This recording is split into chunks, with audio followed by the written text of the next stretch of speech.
परमात्मा से यह आत्मा ही मिला सकती है।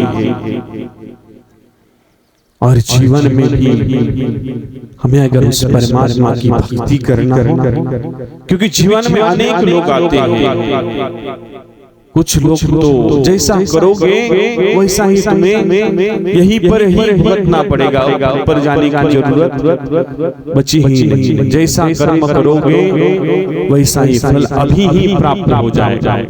With in now just think about,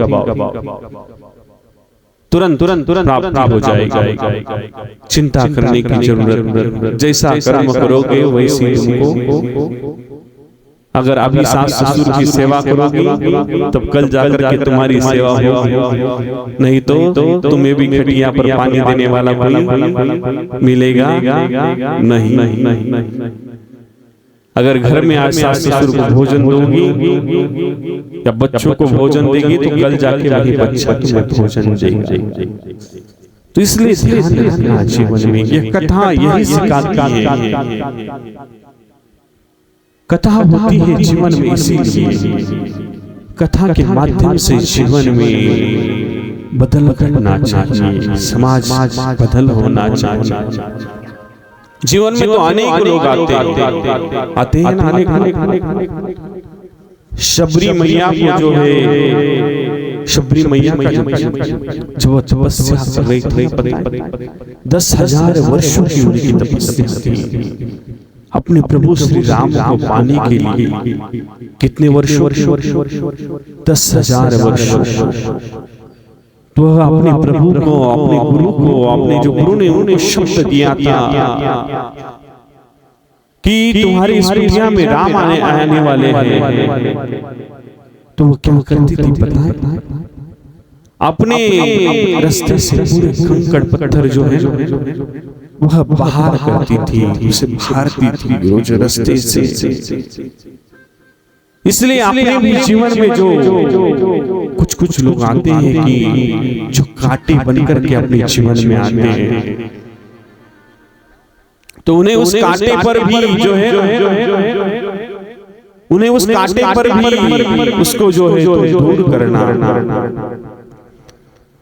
कहते हैं कि जीवन में जो है ये जो अभी आजकल के जो लोग हो गए हैं, ये भी जीवन में जो है कभी कभी कांटे बन जाते हैं, कभी कभी बहुत तकलीफ देते हैं, लेकिन उन बातों पर ध्यान नहीं देना। और जो कार्य की जो अपनी गति है, जो भक्ति का जो मार्ग है, क्योंकि जो अच्छा व्यक्ति कार्य करता है, अगर आप इस कथा में भी आकर बैठे हो गया और जिसको विघ्न डालना होगा तो जाकर के क्या बोलेगा पता? अरे उसे तो दिन भर तो कोई काम नहीं है, जाकर के बैठते हैं चितपुर में जाकर के कथा में। क्योंकि विघ्न डालने वाले लोग अच्छे कार्यों में भी विघ्न डालते हैं, क्योंकि उन्हें समझ नहीं है इन बात। उन्हें अभी तक देवादिदेव महादेव का जो है निमंत्रण प्राप्त नहीं हुआ है उनकी सद्बुद्धि को जागृत करने के लिए। वह अभी तक जागृत नहीं हुए हैं जीवन में, इसलिए जागृत होना बहुत ही जरूरी होता है जीवन में। और क्या कहते भगवान कहाँ बैठते? इस बैठते हैं, इस कंठ में बैठते हैं, आत्मरूपी। लेकिन अगर इस आत्मरूपी हृदय में अगर आप क्रोध, ईर्ष्या, लोभ, मोह, मत्सर अगर भर कर रखोगी तो भगवान को बैठने के लिए जगह मिलेगी। जगह मिलेगी भगवान को बैठने के लिए मिलेगी। तो उसके लिए क्या करना पड़ेगा? इस काम, क्रोध, जो लोभ है, जो मोह है, जो मद है, जो मात्सर्य जो भरा पड़ा हुआ है, इसे बाहर निकालना पड़ेगा आपको जीवन से। तो जीवन से जब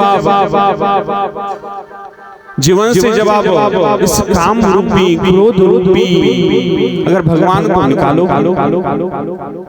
तब जाकर के ये जीवन जो है धन्य होगा। तब जाकर के प्रभु जो है अपने हृदय में विराजित हो जाएंगे। तब जाकर के आपके जीवन में जो है वो भक्ति आएगी। क्योंकि आप सबने कभी भागवत में श्रवण किया होगा, श्रीमद् भागवत की कथा में प्रथमी दिन की कथा में आता है भागवत के कि जब भक्ति जीवन में आती है तब जाकर के ज्ञान भी जीवन में आता है और वैराग्य भी जीवन में आ जाता है। तो उस भक्ति को जागरूक करना है जीवन में।